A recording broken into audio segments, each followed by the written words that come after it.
Rabinowitz from the Columbus Dispatch. Hi, Justin. Hey, I'll just ask you about kind of the quote unquote criticism that you hear about you. You know, every quarterback gets dinged for whatever. You know, the progression thing.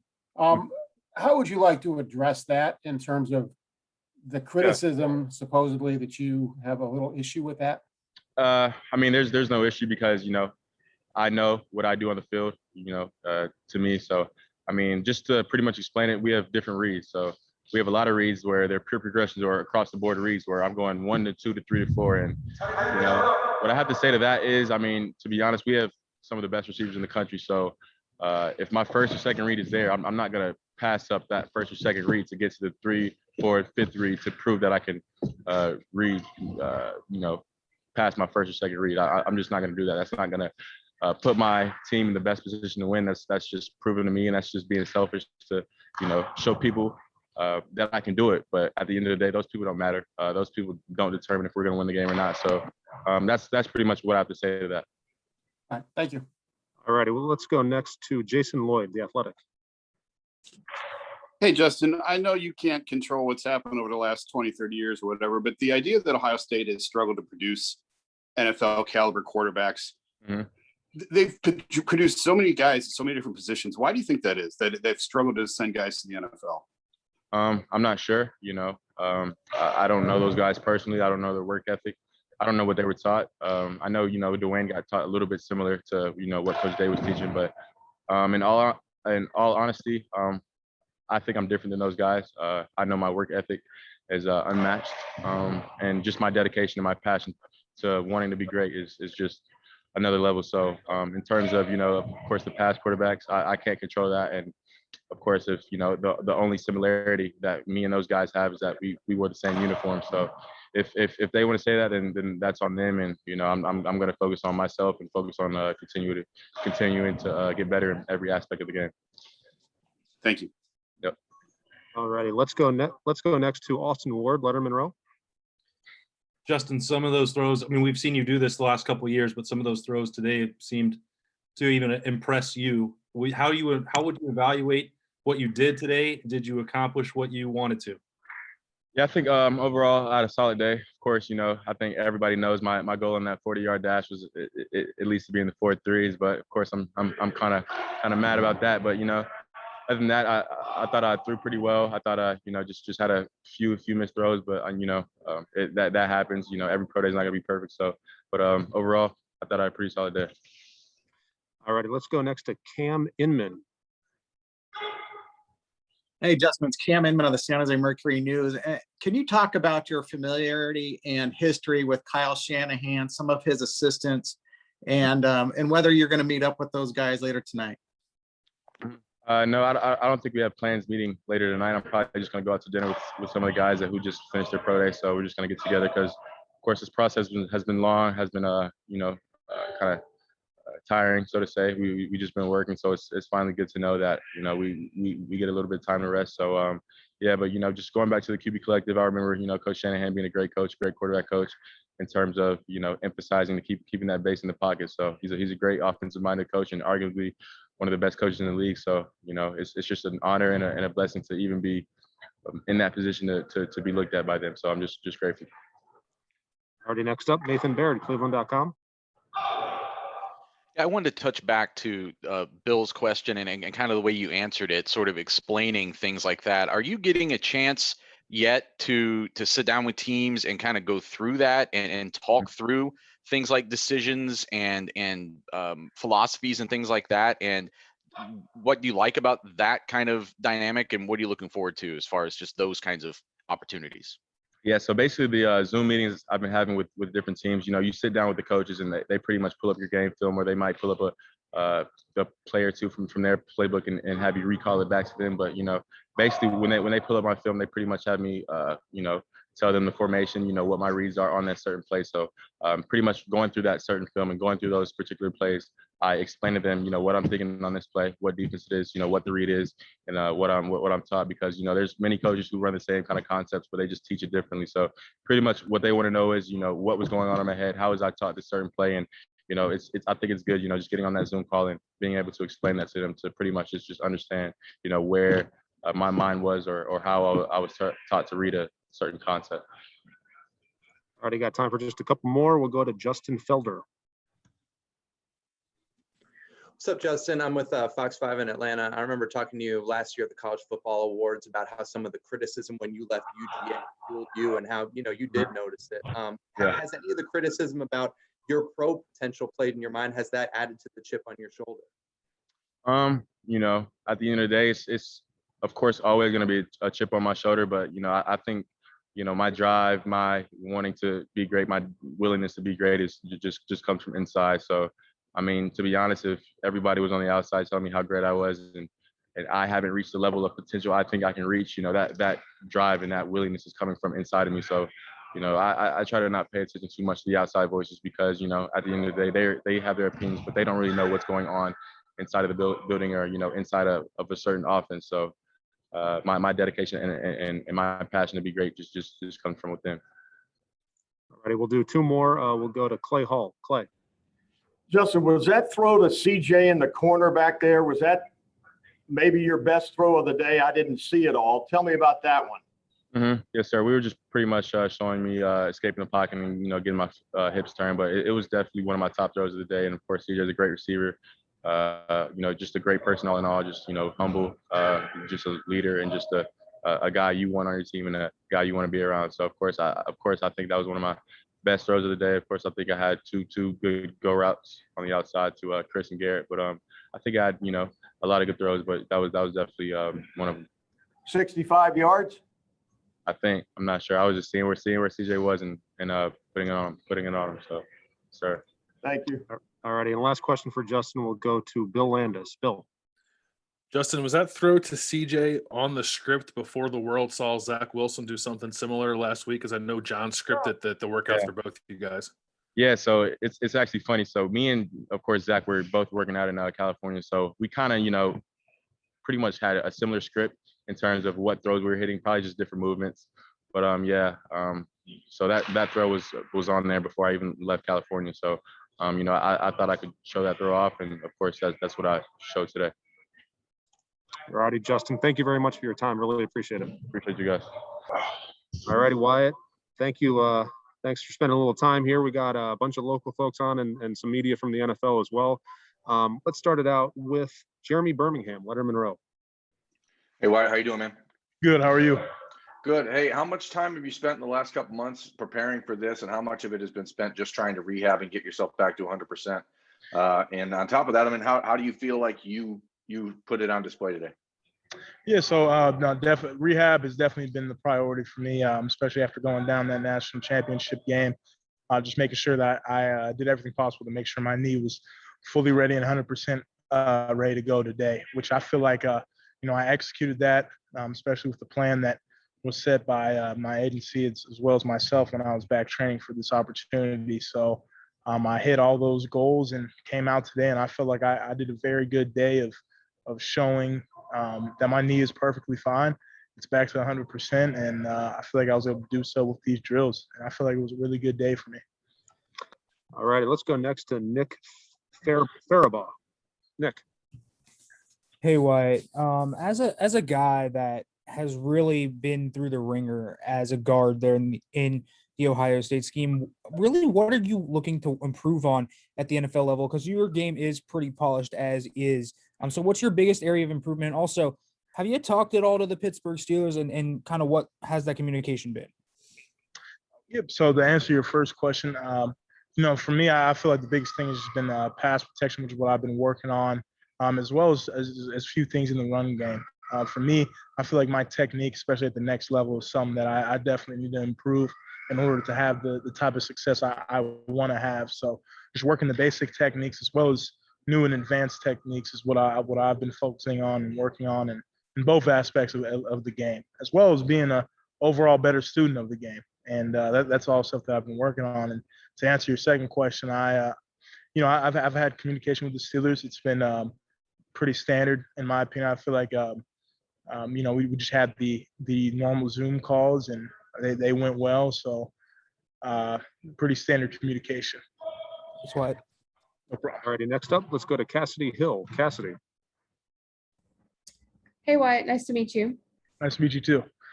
So I cover the Jaguars. So I have to know, when you hear that your former coach gets hired in the NFL and that you're going into the draft this next season, what's the first thought that goes through your head? You know, that the first thought that went to my head was, man, this would be crazy if the same person that recruited me to Ohio State would be the same person to pick me. So that was first and foremost the first thought. And two, just exciting. You know, I'm really excited that he got back into football.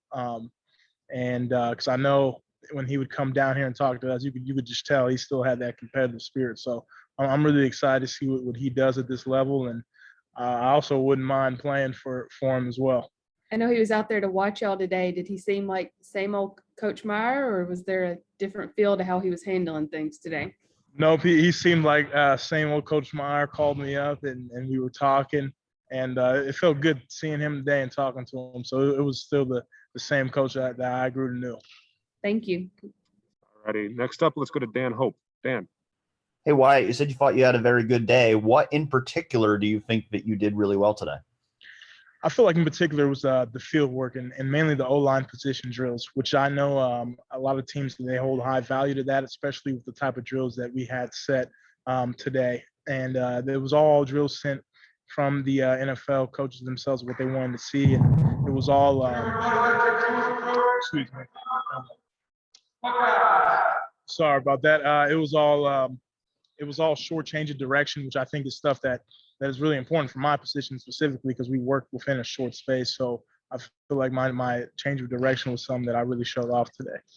Any numbers you put up today that you were particularly proud of? Yes, with my bench, I'm pretty happy with 25. I did 25 reps today that were counted. All right, we'll go next to well, I'm going to butcher this name. The Bills beat.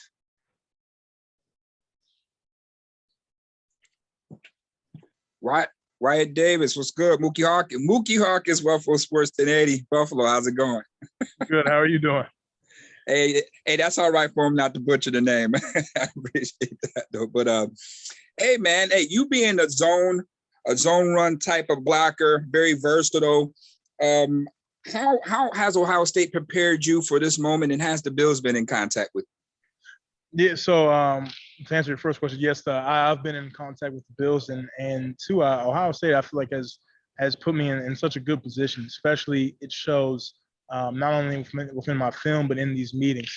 And with the type of offense we ran, it's so similar to the Bills type of offense and other teams that like to run zone. So when I go into these meetings, it's pretty much the same stuff, except just different terminology.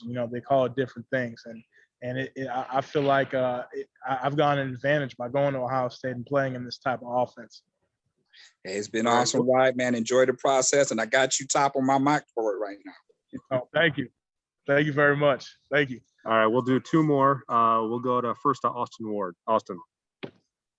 Hey, White, now that the year is over, we knew that those last 3-4 games that you were in pain, but you were going to keep playing.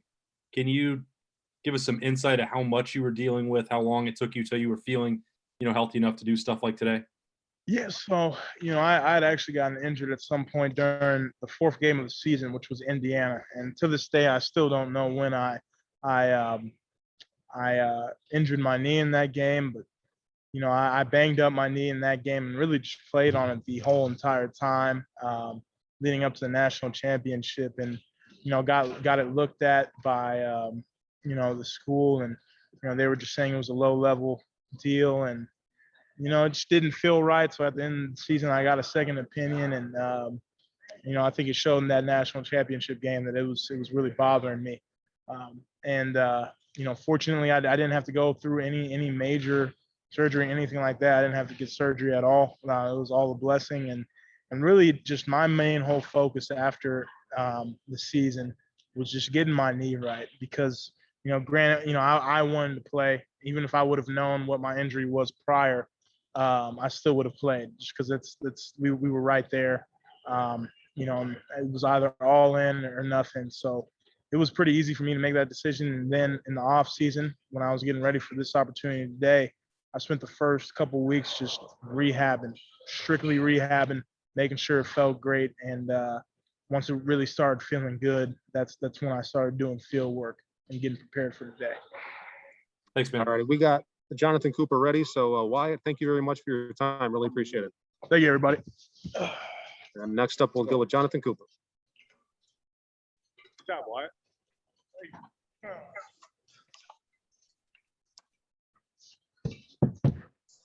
All right, we'll have about 5 minutes here with Coop.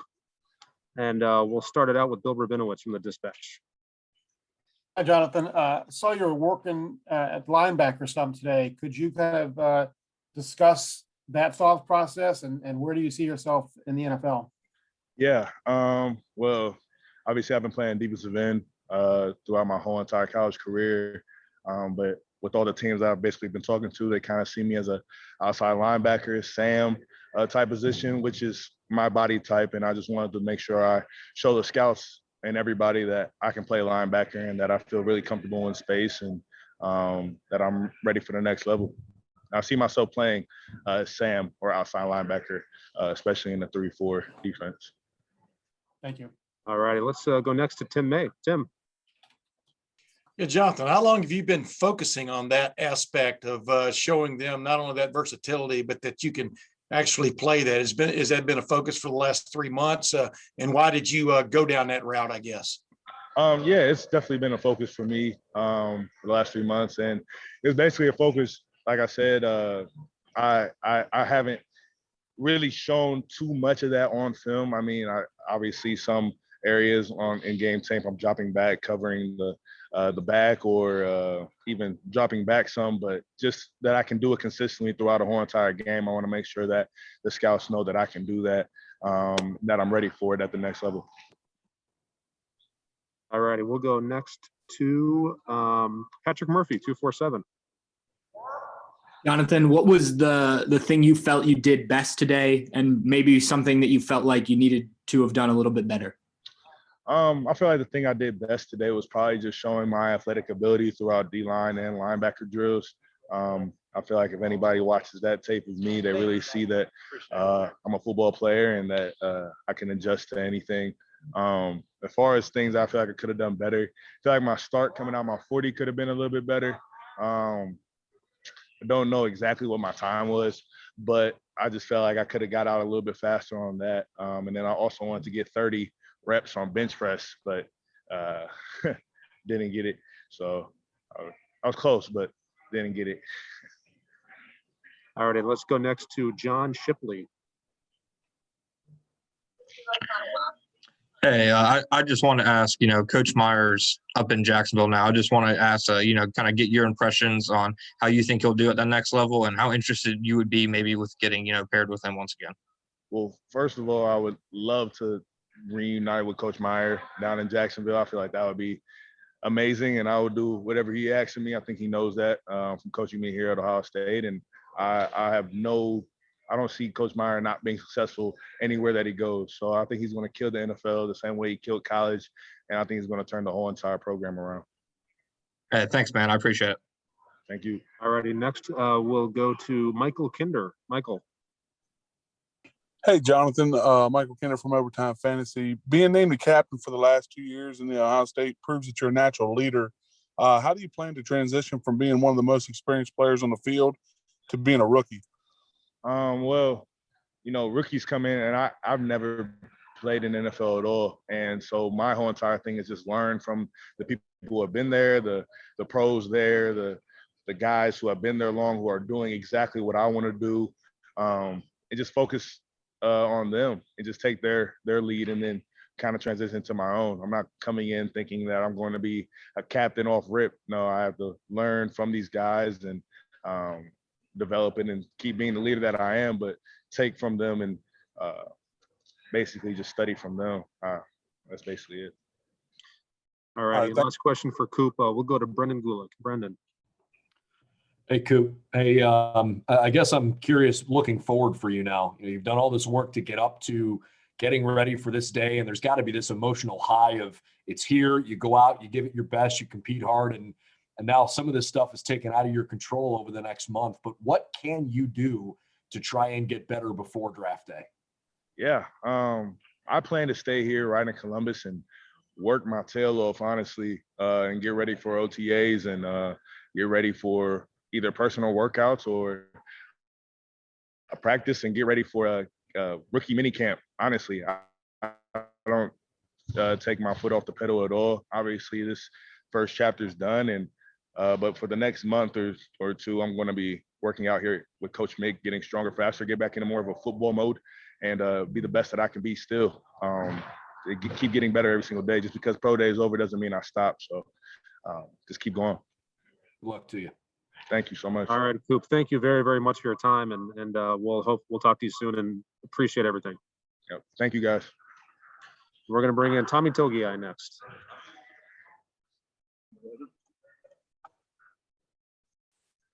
I held my own.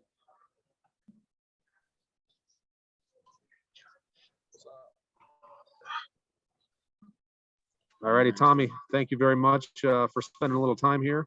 We'll start it out with Spencer Holbrook. Tommy, you gave the bench record a good run. At what point did you know that you weren't going to be able to get to 49 or 50? I mean, it's kind of just like just going off the feeling. I mean, you can't really tell from like when you just in the moment, like how many you're gonna get. It's kind of just feeling on your body, I guess, like the stamina kind of hit, kind of fatigued, hit in.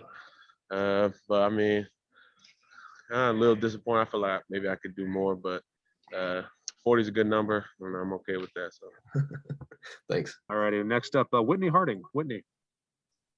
Hey, Tommy, along with your bench press number, you obviously were raising money for a cause today. What went into that decision for you, and how do you feel it went? I think it went great, and shout out to the Life Sports for us reaching out with my agency as well, reaching out with them, making this happen. I wanted to be able to give back to the kids that cheered me on while I've been here and give back to them so they can have a chance to play sports that they love, that I had a chance to when I was a kid. So, really happy with what went on and people who donated. I appreciate the donations and everything that's going to it. Thank you. All righty, next up, Nathan Baird. Nathan. Tommy, I didn't see whether or not you ran the 40 today. I was calling back to Idaho the last couple of weeks and talking to people about how fast you were as much as how strong you were. Did you run that today, or are you going to run that before the draft? And how much do you feel like your speed is a part of what you're trying to appeal to teams with?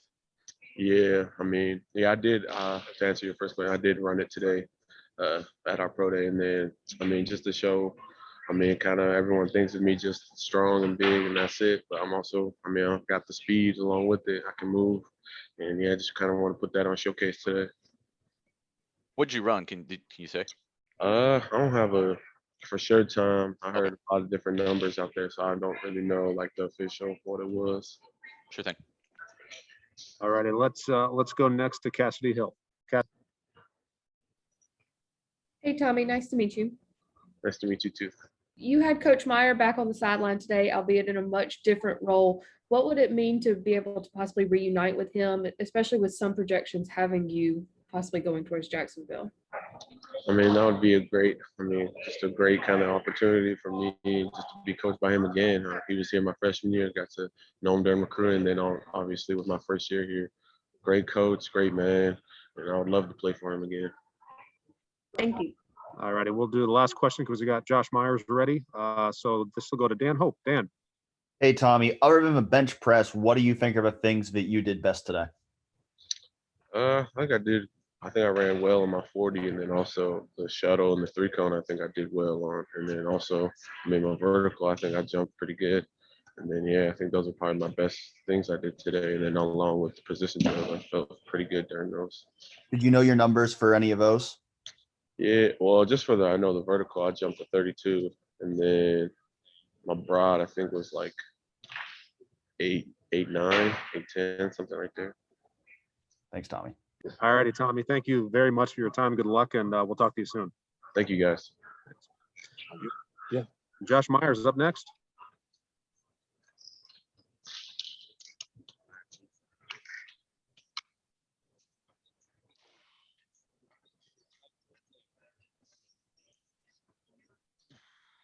All right, folks. Josh Myers here, ready for us. We'll We'll start it out with Bill. I'm sorry, with Bill Rabinowitz. Bill.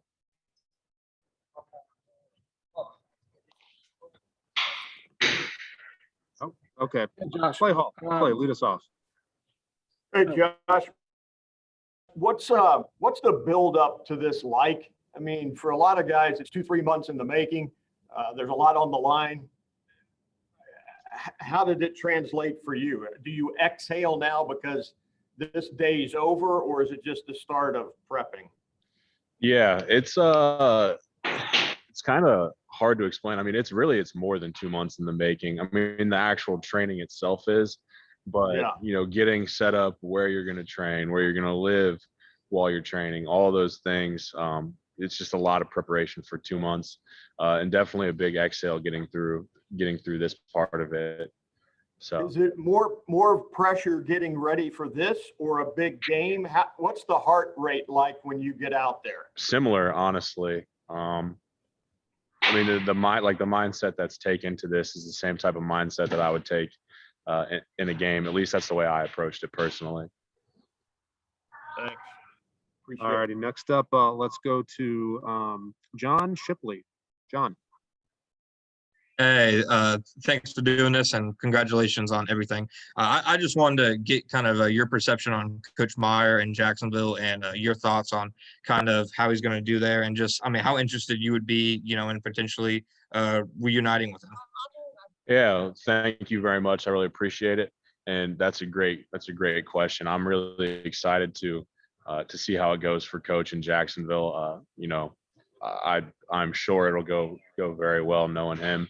And I would, if Jacksonville drafts me, then I'm more than excited to reunite with Coach. No doubt about it. Thanks, appreciate it. Thank you. Alrighty, next we'll go to Tim May. Tim.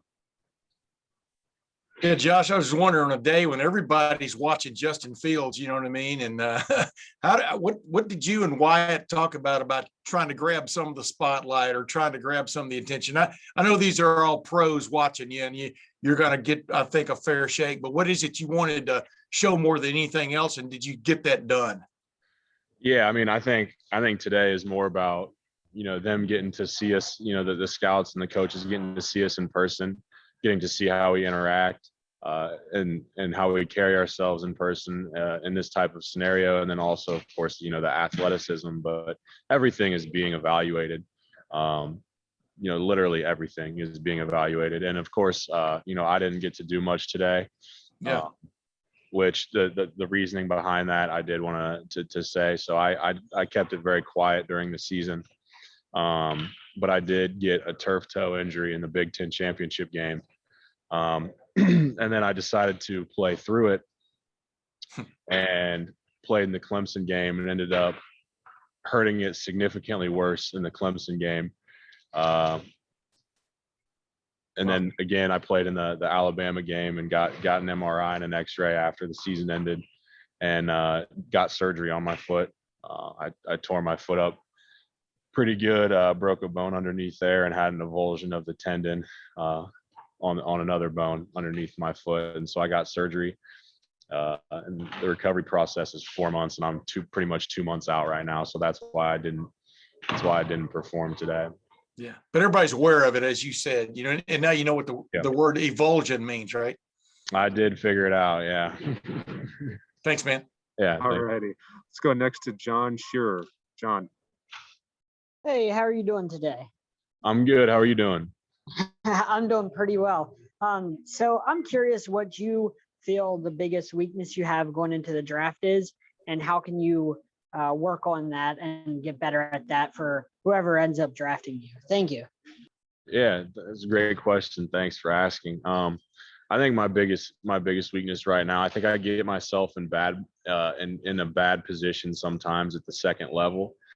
In the run game, sometimes I'm just too aggressive. Really, my aggression and trying to get a kill shot on a linebacker will put me in bad position from time to time, and just being able to kind of tone that down a little bit and understand that every shot isn't going to be a kill shot, and that sometimes I just got to block them. I think that's the biggest thing I need to improve on, and I'm going to do as much of it as I can heading into the season. But really, it's going to be something that'll be a focus in preseason training camp. All righty, and last question for Josh. We got Trey Sermon ready and waiting. We'll go to Austin Ward. Austin. Josh, has there been, when you've had feedback with teams, any concern that you couldn't do any position drills or running around, or does the 2 years of tape stand out enough by itself? Yep, and we're at the east end. It seems like from everyone that I've talked to about it, that the 2 years of tape is enough. I think it helps that the recovery time is only 4 months, so I'm supposed to be 100% recovered with no restrictions by the end of May. So I mean, I've told every team I've talked to about it. It's the first thing I say on meetings, so that, just so that they're aware, and it doesn't get brought back up in hardly any of them. So it's been fine. Alrighty, Josh, thank you very much. Really appreciate your time. Yep, thank you guys. And we'll bring in Trey Good to Sermon. see all of you. It's been a while. Appreciate it, man. You're the best.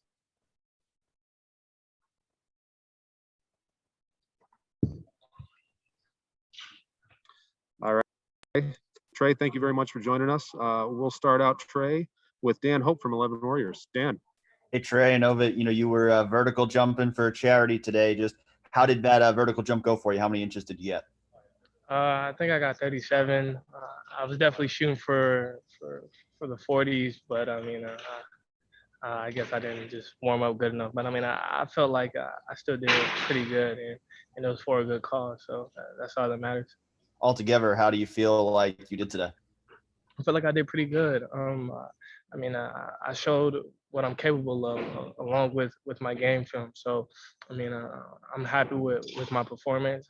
I'm not satisfied because I feel like I could have done better, but I mean, I'm still happy and I'm proud of what I did today. All right, let's go next to Nathan Baird, Cleveland.com.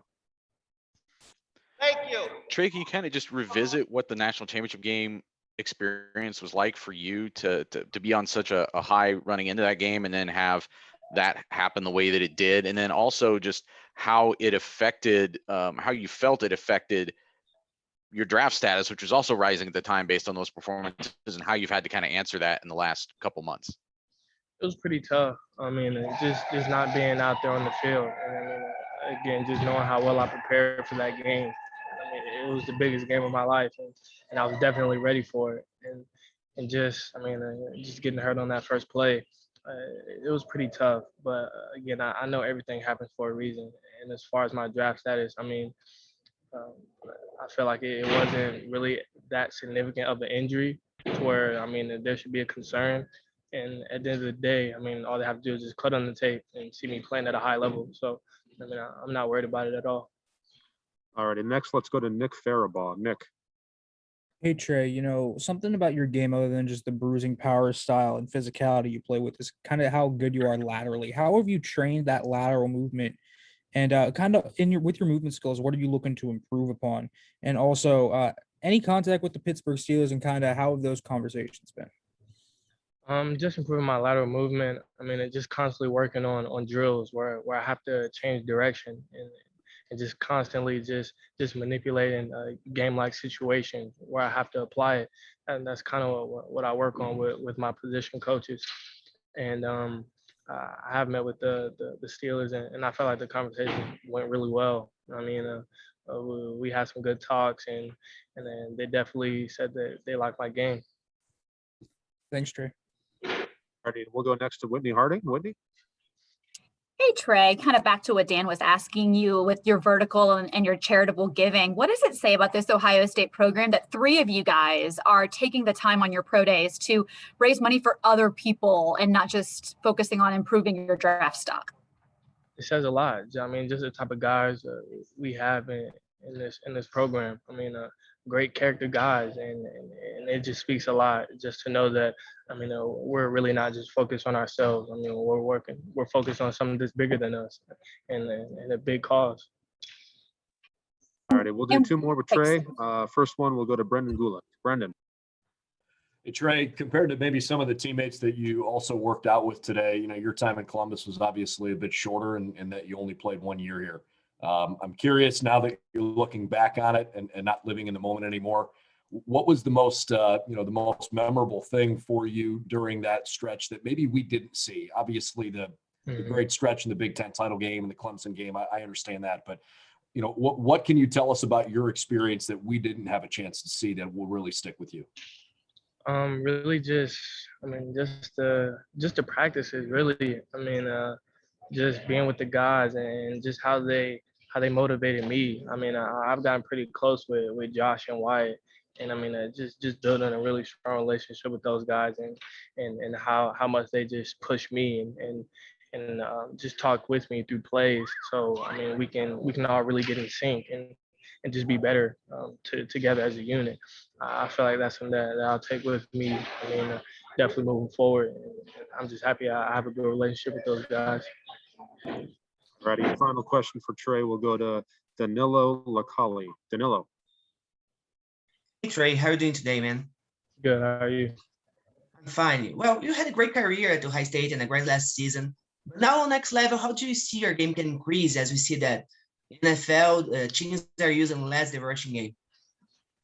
I feel like that whatever team I go to, I feel like it'll be a good fit for me, and just being able to again just showcase everything that I can do. Again, that'll be able to help the team win, and I feel like that's really just the biggest focus. Just getting the right fit, the right scheme that I can have a big impact on. All righty, Trey. Thank you very much. We really appreciate your time today. No problem.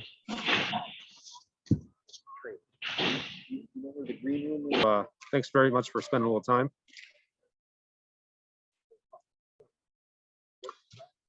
All right, we'll have about 10 minutes here with Coach Day.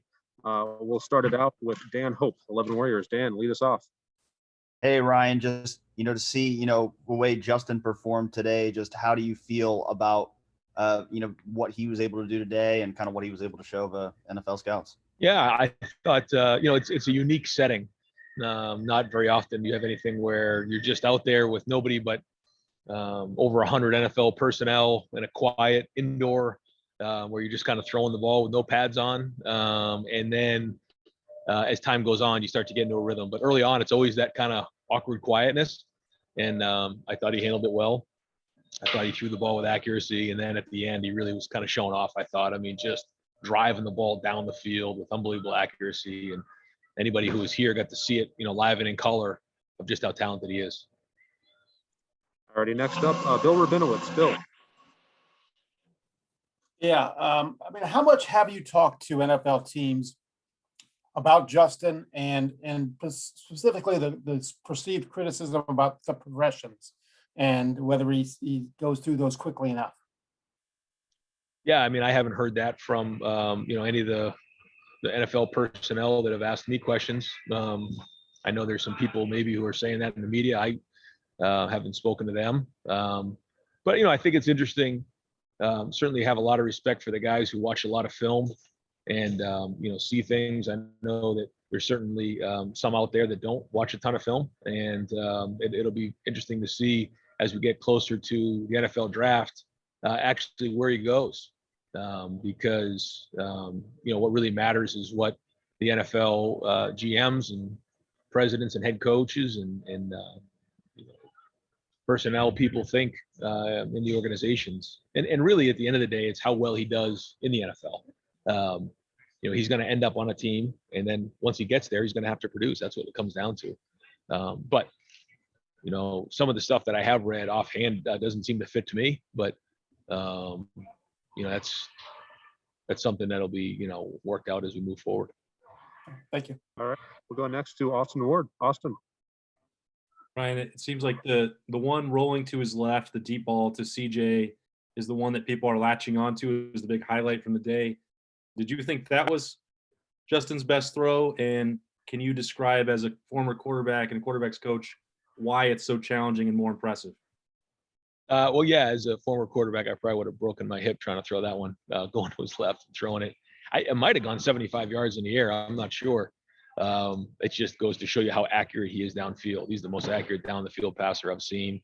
And that was probably just the most impressive looking at it. But he threw some really nice throws in the seam, strong, powerful balls. I think when you see his arm strength, he can make a 30 or 25-yard seam route look like it's a 12-yard throw because of how strong he is. And overall was, he didn't just sit in the pocket today too, which I liked. His routine, he had to, throw off balance a little bit and have to move his feet, and which is good because he wasn't worried about being perfect. And he kind of was just trying to play the game in his own way, which I appreciated. Alrighty, next we'll go to Tim May. Tim. Yeah, Ryan, the Big Ten Network had a shot of you standing there talking with Urban Meyer during the Justin Fields workout. I'm just wondering, were you asking, do you want to reconsider that number one pick, et cetera? Just what was that conversation like, and how cool was it having him in the building in that capacity? No, it was great. It was great to see him here. I know all the players he recruited and former players who were here, and all the people working the building were happy to see him and giving him hugs. And it was fun. It was fun to see him here, and actually going to spend some time with him here this afternoon. And yeah, I mean, we talk so often. It was great to see him and catch up with him. Alrighty, next we'll go to Bill Landis. Bill. Ryan, how come you never called the play where Justin falls backwards, throws off 1 foot, and sends it 75 yards down the field? Well, we had it in the Team Up North game to Garrett Wilson after he sprained his MCL, but we were only on I think the 35-yard line, so we didn't have to throw it 75 yards, but that actually looked like the same exact play. More seriously, I guess, just quickly about Jonathan Cooper and Baron Browning, two guys who were looking like they were playing a couple different positions or working out a couple different positions today. How much does versatility help both those guys in the eyes of the NFL? Yeah, talking to a lot of those guys, that's what excites them, is the ability to do multiple things. When they have to substitute in personnel, then they get a little more of a tell on what kind of scheme or what type of front or coverage structure they're in. But when someone can do multiple things, then that allows them to play in different fronts, different coverages, ability to blitz. And I think when you look at Coop, when you look at Barron, the ability to cover, the ability to rush off the edge, the ability to play off the ball are all going to be things that bring value. All righty, we'll go next to Patrick Murphy. Patrick. Ryan, aside from Justin, what was the most impressive thing you saw today from guys? No, I don't know if there was one thing. I think something like today, it's good for the guys to get out there and for the NFL personnel to see them move around in person. I think that their body of work and what they put on film certainly matters much more. But I thought that the guys, they all looked really good. I thought they spent some time on their diet and their bodies, and they moved around really well, all of them. And I think that because of that, I got a lot of really positive feedback from the NFL personnel that they were very, very impressed with our guys today. All right, we'll do two more for Coach Day. First one, we'll go to Spencer Holbrook. Ryan, when you see the way that Wyatt and Josh both played through the last two seasons and now finding out they played through injuries, are you ever surprised to see where they're standing when you look at either like draft boards or when teams talk to you? Are you ever surprised with where they are? No, the one thing that surprises me sometimes is sometimes the draft boards, and then where I ask people where they have them, they don't always jive, which is interesting. And I think sometimes it's, people are given a grade, but that doesn't necessarily mean that's where they're going to get drafted because of need. And I say to these guys all the time, if you draft them, they're going to be in your organization for a long time. I said that about Terry McLaurin. I said that about several guys, and it's the truth. These guys are just, they do everything the right way, and what kind of value each NFL team puts on them, I mean, that's their business. That's up to them. But I know that they're going to have great careers in the NFL. I have no doubt about that. All righty, and last question for Coach Day to Jeff Hathhorn. Jeff. Hey, Ryan. You only had him for a short period of time, but what are NFL teams getting in Trey Sermon? You're getting a guy who doesn't have a lot of mileage as a running back, which I think is a huge plus because, he was injured there and didn't have a ton of carries, split some time at OU. And then, somebody who really came on this year and, the Northwestern game and the Clemson game, and really that was when he really carried the ball a lot for us. So he's young in terms of the amount of carries he's had. I think you're also, getting somebody who's very versatile. If we had more time in the spring or in the preseason, we would have done more with him out of the backfield, because especially on third down, because he's very good out of the backfield catching the ball.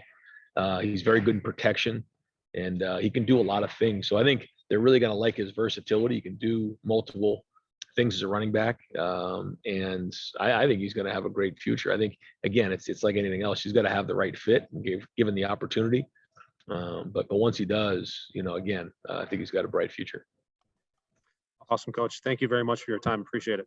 And next up, we're going to have Justin Hilliard.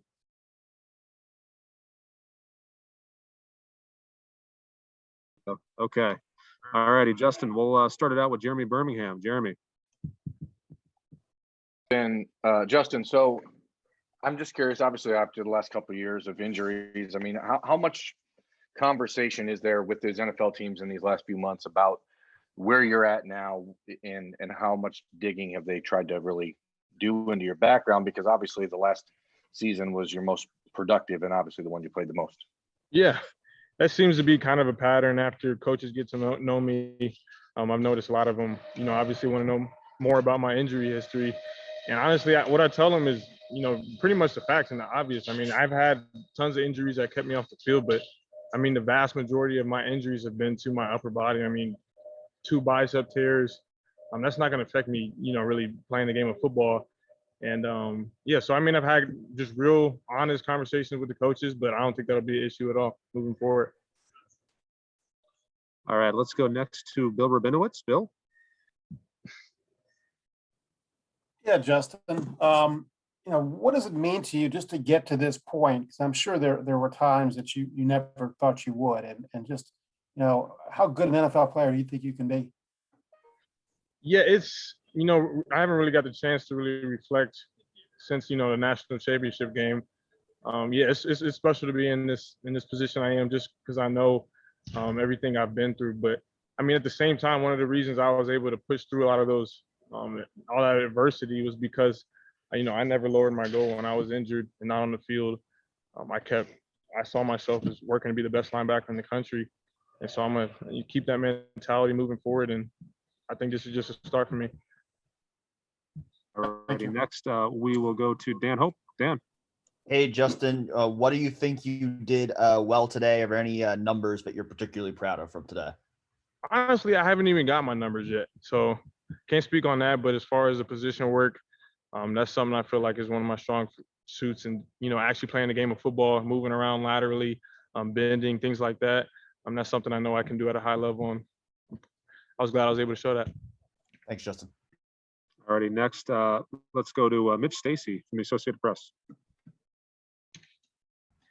Hey, Justin, your old coach is in Jacksonville now. I heard he was there today for Pro Day. Just what are your feelings about Urban moving to the NFL? And you think maybe you have an edge there when it comes to, getting some attention from the Jaguars? Really, I mean, we talked for actually a decent while today, but I mean, most of it really wasn't even about the game of football. Coach Meyer is one of the most influential coaches I've ever been with, and really we're just catching up on the time we missed together. But as far as moving forward, obviously, yeah, it'd be cool to play with Coach Meyer, just because I know what he brings to the table and the culture he brings. But no, we didn't have any conversations like that. Well, he knows you, so do you think maybe there's an edge there for you? Yeah, I think he knows exactly, how I'm about, how I go to work every single day. I mean, Coach Meyer, when he was here, pretty much, ran the special teams. And when he was here, I believe I was the best special teams player in the country for 2 or 3 years straight. So, yeah, so he knows plenty about me. Okay. All righty, next let's go to Spencer Holbrook, Lettermen Row. Spencer. Justin, when you entered this season, it was kind of like you were going to play another year and then just see where the chips fall. And now you're getting talked about with some pretty good draft grades. How does it feel just to know that this last year at Ohio State you really made worthwhile? Yeah, like I said, I really haven't had the time to fully reflect on it because, I mean, honestly, like I told you, like my goals, like this is where I expected myself to be, I didn't coming in. I didn't expect myself to be here 6 years and go through some of the things I did. But I'm feel so blessed to be in the position I am. But at the same time, this doesn't come as a surprise to me, and this is something I've been working on for a while. Alrighty, next up, Joshua Allen. Josh. Hey, Justin, how are you doing? Good. How you doing? Good. I'm just wondering, has there been anyone that you've kind of leaned on through this process, kind of pick their brain, current, former players that you've, the pro day and the pre-draft process, you've kind of asked and, kind of get a feel for it? And then have you had any conversations with the Buccaneers? Yeah. So on the first question, just guys I've talked to, I feel like I have so many, some of my best friends are, some of the top players in the NFL. Guys like, Joe Burrow, he's my roommate 3 years at Ohio State. Nick Bosa, some other guys. And actually someone I've had a decent amount of conversations with was, Luke Kuechly. And he was someone that I've always looked up to because, first of all, we went to the same high school. And so not really had the same upbringing, but we had the same type of, foundation coming into college. And just to be able to pick his brain is, awesome because he knows so much about the game of football, knows so much about, how to better yourself in this process. Alrighty, and last question for Justin. Any Nathan communication Baird. with the Buccaneers? I'm sorry. Yeah, I talked to them a couple of times. Thank you so much. Have a good luck on the best of your journey. Appreciate it. All right, Nathan. That's me. Justin, one of the numbers that we did see or hear for you today was 27 in the bench press.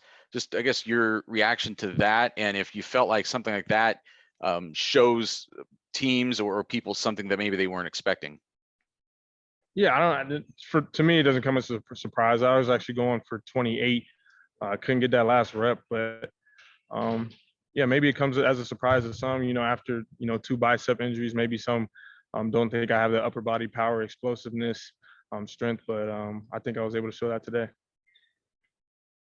All righty, Justin. Thank you very much for your time. Thanks, Appreciate guys. it. Appreciate it. We got Pete Warner here next. It's not on me. It's not on me. It's not on me. All right, Pete, welcome in. Appreciate your time. We'll start you out with Brendan Goulet. Brendan. Hey, Pete, congratulations on having a successful pro day. Give us an idea of the last couple months, what life's been like for you leading up to this moment, and how you felt maybe you performed today compared to your expectations. Yeah, so I thought it was a great day all the way around. I mean, you talk about 2 months of solid training just for days like this, position drills and these different shuttles and 40. But I was actually out in Pensacola training at EXO, so I was actually with Trey Sermon and Baird Browning, so it was a good time seeing them. But it was all focused. It was hard work. It was grind with your diet. But I thought I came out here and used those days of those months of training well, and thought I had a great day. Okay, awesome. Let's go next to Mitch Stacy, Associated Press. Hey, Pete. Your old coach is in the NFL now. I heard that he was at Pro Day today. Did you get a chance to talk to him? Yeah, I did. I talked to Coach Davis. A lot of the linebackers did as well. But we were just picking his brain. He's a great resource to have, being so close with him. But it was good seeing him, good talking to him, and very, very excited I got to talk with him. Do you think you guys might have an edge with the Jaguars with him down there? He knows who you guys are, right? Yeah. I think we do, just because he's seen all our work. He knows the culture here at Ohio State. He knows how we work. So I think that him seeing us today in person kind of it clarified it for the rest of his staff. So I do think we might have an edge, but although you never know. Next up, let's go to Austin Ward. Pete, when you go through these meetings, how much conversation is there about different positions, and where do you think teams view you best at the next level? It depends. It's usually either inside the box or outside, and they got different names for different positions. So either at that Mike or Will spot or Sam. I mean, there's so many different names after talking to so many different teams, but At me personally, I like being in the box this past year, but I know that I'm very good at playing in space.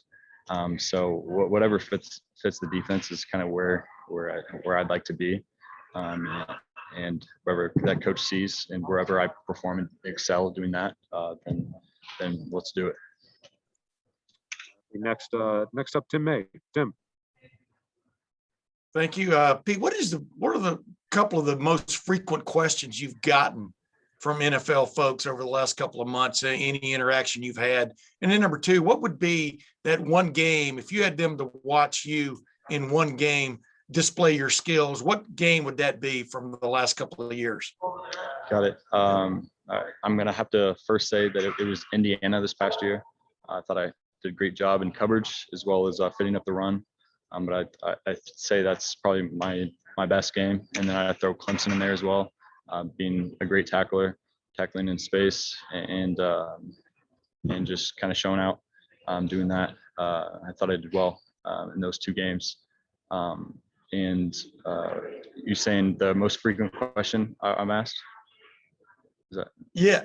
Yes. Yeah. The most frequent or one or two questions you're getting asked. Okay.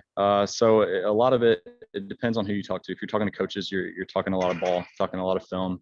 They'll usually throw out a defense for you and you got to go explain it to them.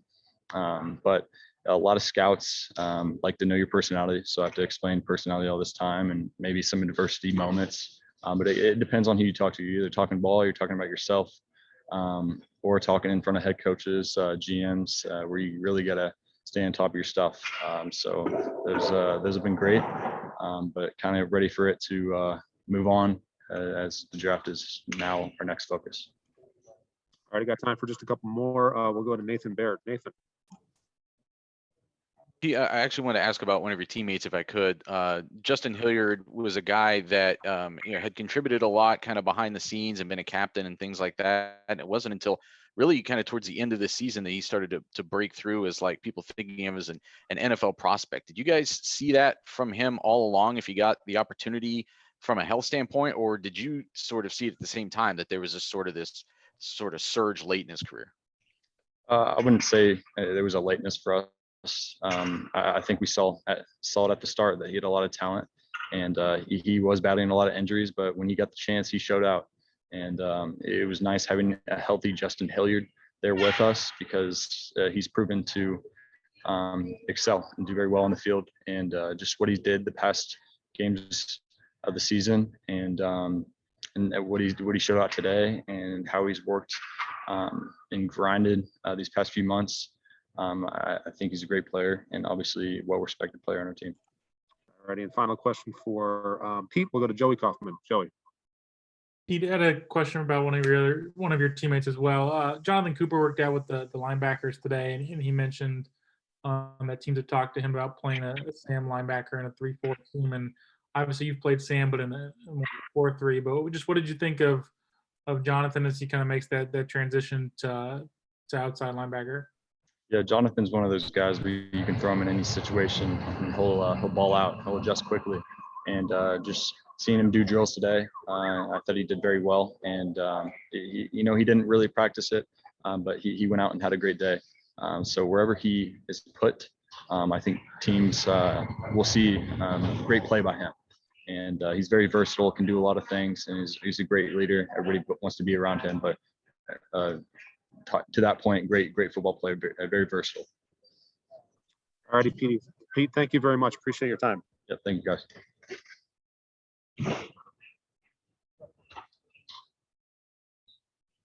All right, we're gonna get up.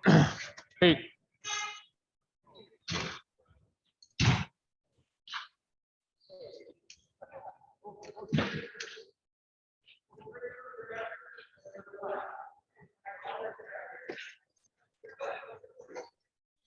All righty, Blake, thank you very much for joining us. We'll start out with Dan Hope. Dan. Hey, Blake, just wanted to ask you, how tough was it for you finishing your Ohio State career the way you did with not being able to play in that national championship game, and kind of how did you get past that? Yeah, it was very tough. with the amount of success we had last year, and growing up, a huge Buckeye fan, always wanted to be in the biggest stage, and that of a national championship. It was really, really hard for me to sit out on that one. But it was being a supportive teammate throughout the week, had full confidence in the specialists and the guys, but not being there was tough. But at the same time, it's a little bit of adversity, and you got to come out of it stronger. And I think I'm in a really good mindset now. Thanks, Blake. Alrighty, next up we'll go to Alex Fleming. Alex. How you doing? Thank you for your time, Blake. Thanks for having me. So Ohio State made it to the championship game, lost against Alabama, but you were able to beat Clemson, who beat you guys last year. What has this year taught you about how there's politics in the game, and how is that going to get you ready for the next level? Yeah, I obviously missing the national championship. Like I said, it was some personal adversity, but we experienced a lot of difficulties throughout the year with not being able to play at times. So I think, and one thing I've actually learned in this off season is, it just makes you stronger, forms of adversity. So I think going through what we went through just made us mentally tougher. And, you just grow as a person, team,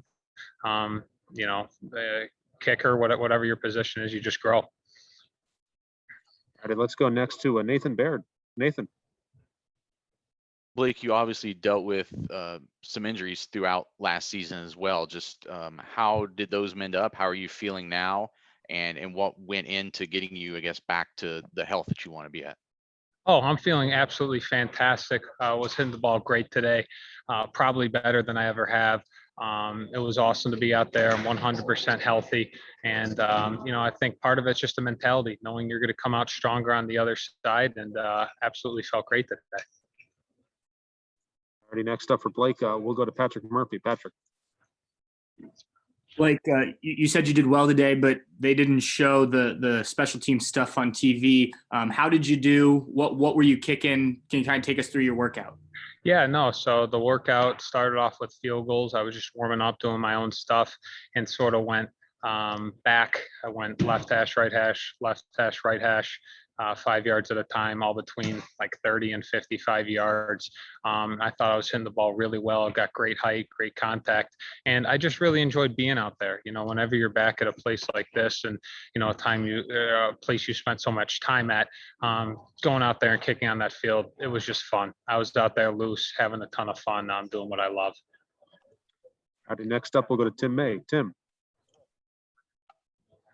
Yeah, Blake, what do you think they're looking for when they look for a kicker? Obviously, your record speaks for itself of putting it through the uprights and leg strength, et cetera, when you're healthy. But what is it you think the NFL is looking for in a kicker? Because they go through a lot of them, it seems like, every year, if you follow my drift.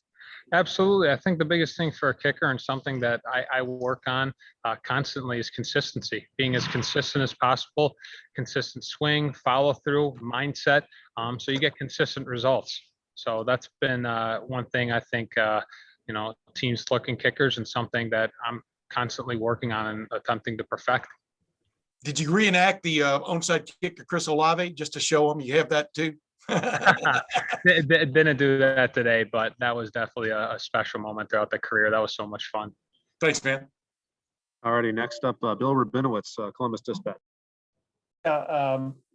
Blake, did you make all your kicks today, first of all?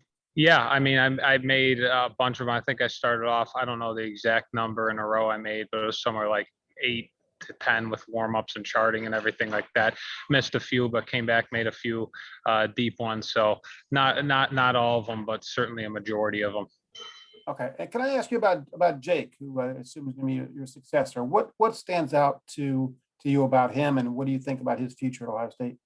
Yeah, I think Jake's a guy who approaches kicking with a really good mindset. He's a really athletic kicker, and he's a guy who's willing to learn. So I think with all that taken into account, he's going to be a fantastic kicker here in the years to come.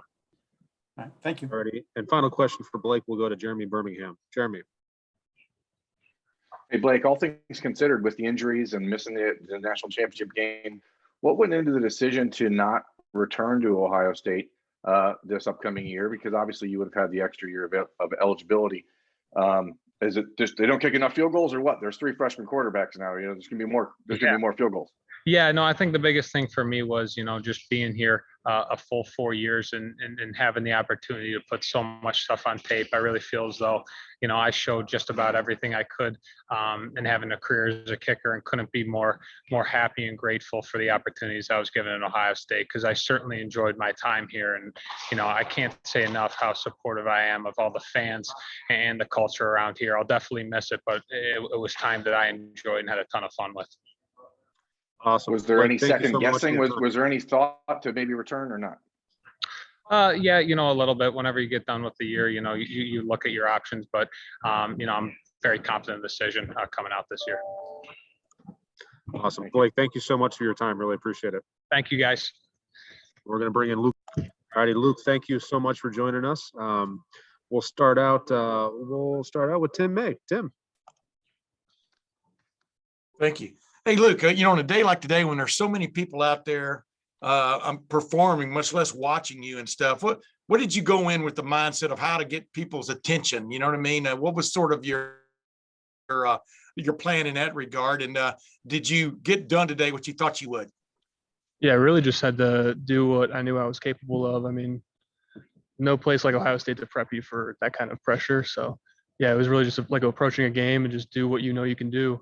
And I was happy with the result. Alrighty, next up we'll go to Joey Kaufman. Joey. Luke, had a question about the current team and kind of Cade Stover actually. He's coaches have kind of mentioned they're with you leaving, they're kind of looking at him or some other guys for the number, kind of a second tight end to pair with Jeremy. What have you seen from Cade working with him last year, or just kind of what's kind of key for a young guy to get in on the field at Ohio State? Yeah, Cade's a beast, and I think you'll find that out here soon. But I think it was tough him adjusting coming over from defense, but I think he's more than capable than that filling that spot. And yeah, I'm excited for him for sure to see what he's going to do. Ready, next up, Dan Hope, 11 Warriors. Dan. Hey, Luke. Kevin Wilson said a couple weeks ago he had talked to NFL scouts and they thought you're the best blocking tight end in the draft. But did you feel today like you needed to show what you could do as a receiver? I think that was part of it, just to show my versatility and really, like I said, just what I'm capable of in the pass game. And I agree. I think I'm the best blocking tight end in the draft, and I think I'm more than capable in the pass game, and have showed by capitalizing on the opportunities I got. But yeah, I think I showed that today. Alrighty, next up, we'll go to Austin Ward. Austin. You talked about Ohio State sort of getting you ready for the pressure of something like today. And you guys have watched Justin for 2 years. There will be a lot of attention on him. That means a lot of attention for you guys. What was it like to be out there?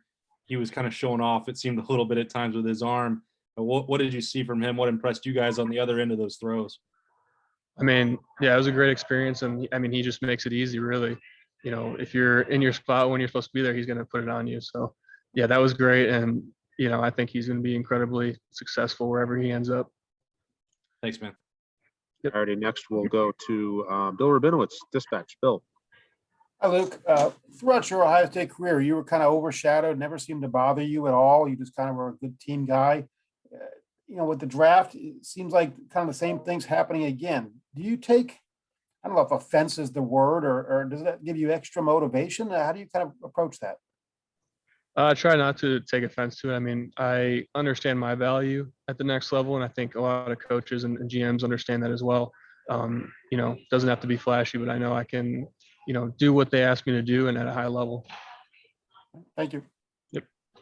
All right, got time for a couple more for Luke. We'll go to Patrick Murphy. Patrick. Luke, when you get the chance to catch passes from Justin, everyone's watching those. How much does that, give you extra, I don't know if motivation is the right word, but all eyes are on that drill at that time. Yeah, it's definitely nice. I mean, to have the extra eyes on you and that attention from, they're giving him, and definitely letting them see, my receiving capabilities through him, which is nice. So yeah, just great experience having him here. All righty, and final question for Luca before we bring in Drew Chrisman will be Michael Kinder. Michael. Hey, Luke, what have you been working on most to prepare for this day, and what do the next couple of weeks look like for you? Really did a lot of preparing about, I mean, everything, the speed and strength stuff's big for, prepping for pro day and the bench and everything. But I also got, a lot of time and attention on skill work. I was doing 3 days a week of route stuff and a couple of days down there blocking stuff with Duke Manyweather, who's, like an O-line guru. So got some really great skill work down there as well. Awesome. Thank you so much, Luke, for your time. Really appreciate it. Yep, no problem. And up next will be Drew Chrisman. Luke, thank you. All the best, man. Go kill it. How we doing, everybody? Drew, thank you very much for spending a little time with us. Yep. We'll start it out with Jeremy Turner. Jeremy. Good afternoon, Drew. Jeremy Turner from the Kaufman Report here. Question for you. We're playing in cold weather and weather conditions up in Ohio State and big games like Michigan, things like that. How does that help prepare you for the playing in possibly inclement weather going to the NFL? I think it does give you an edge. You've kind of seen it all, especially here at Ohio State. You mentioned whether it's cold or wind wise, in that stadium, the wind swirls. So you're really getting it from every direction, just about every game, especially later in the year. Heading up to East Lansing, that's always a little bitter and kind of gets down to the core of your body. So being able to play in those conditions, it really doesn't turn any team away from you at the next level. They know you can handle that condition and pressure as well, just the type of games that we play in. So thank you. Yep. All right, next we'll go to Nathan Baird. Nathan. Drew, just where is your focus between the end of the past season and the draft, I suppose? What's kind of the balance between trying to improve physically, trying to improve as far as technique? Where have you been trying to sort of hone those kind of extra yards, extra hang time, whatever into your? I think you really got to look at it all. And I've been bouncing around here back in Columbus and then training with my kicking coach in Alabama. So when I'm down there kicking, that's kind of more technique wise. And then when I'm back up here, still working with the same strength staff that I was with for the last 5 years, it's more developmental body wise and everything. So still a combination. It's always a process. You're always trying to find that, like you were saying, extra half second of hang time and another 5 yards on your ball. So I think both of those go into play when talking about that. Who's your coach in Alabama? Mike McCabe with one-on-one kicking. He works with a numerous amount of kickers and punters in the NFL. All righty, next up, Dan Hope, 11 Warriors. Hey, Drew, I know you had said before that, the hang time was a big thing that you were working on. Do you feel like your work today was able to show I that? did. Didn't get the exact numbers back. I'd heard it hit a few 5.0s, which is always a good thing to hear. It was pretty breezy out there too, so I was certainly trying to cut through the wind as well. So still be able to hit that target mark and place it where I was wanting to with that hang time. I think I displayed pretty well today. Thanks, Drew. Yep. All right, we'll take 2 more for Drew. We'll go first to Tim Hall. Tim.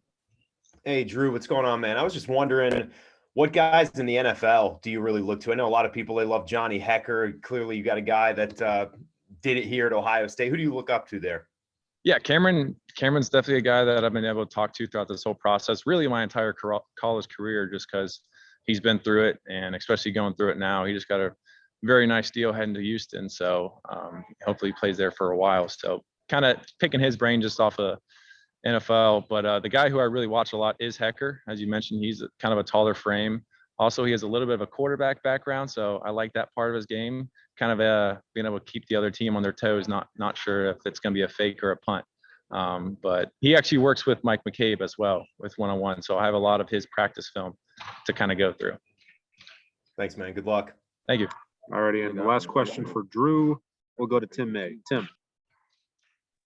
Yeah, Drew, do you think if you'd gotten to kick at Michigan State most of the games in your career, you might be considered the -- 1 pick in this draft? And then number 2. No, but you did mention East Lansing. That did bode well. If you had to point to a video for these guys to watch about you and what you're all about, would it be those couple of games in East Lansing more than anything else? And what was it you showed more than anything else you think in those? I certainly, I never had a bad time going up East Lansing. The beginning of the first time I was up there was a little rough.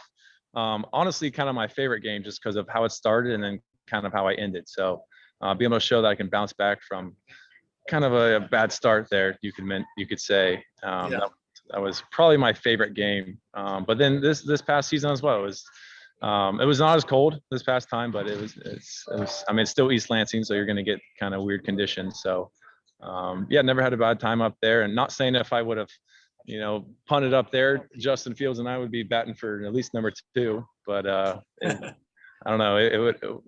We don't know. So we'll see. Hey, one other quick thing. What is your realistic expectation for you punters and kickers into a draft? Because sometimes it just seems to be whimsical, whether they take punters and kickers. And just what are your thoughts about that? Right. There's no guarantee. I'm probably not even going to tune in the first day. That has happened for a long time. That's the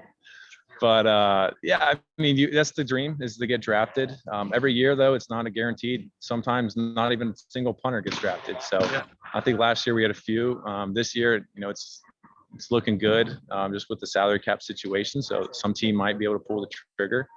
I hope they do. I was hope that I showed enough today that they would take a chance on me like that. But yeah, you kind of got to go into it getting ready to really compete for the job. Honestly, so there's no guarantees, and I hope everything works out. So thanks, man. Thank you so much, Drew. Really appreciate your time. No, thank you guys. And we'll bring in Baron Browning next.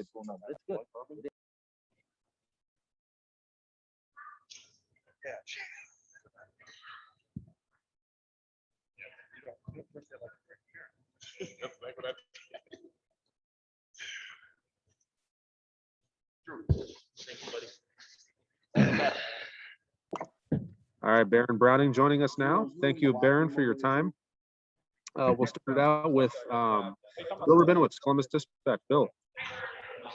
Yeah, Baron, looks like you had a really good day. I saw the vertical, the 40, and some of the other stuff. How much do you think this day helps you?